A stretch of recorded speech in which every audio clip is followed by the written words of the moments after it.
Nabalitaan mo ba yung mananampalataya na nagpakamatay?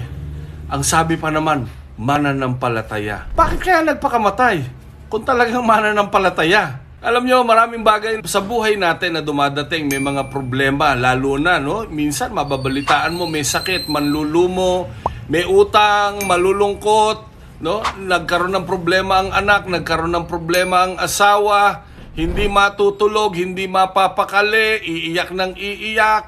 Nako, nakakalungkot kasi bakit, no? Nakalimutan nila na may pangako ang Panginoon sa mga awit 91 verse 15. Ang sabi dito sa verse 15, kapag sila'y tumawag, laging handa ako na sila'y aking pakinggan, aking sasamahan, at kung may problema, sasaklolohan, aking ililigtas, ang bawat isa ay pararangalan. Kapatid, hindi aksidenteng nanonood ka kung ano man ang pinagdadaanan mo ngayon. Tandaan mo, mahal na mahal ka ng Panginoon. At kahit ano ka pa, kahit sino ka pa, kung ikaw ay mananampalataya, hihingi ng tawad, mananalangin at sasabihin sa Panginoon, handa po ako na tanggapin ka at patuloy na sundin ang iyong kalooban.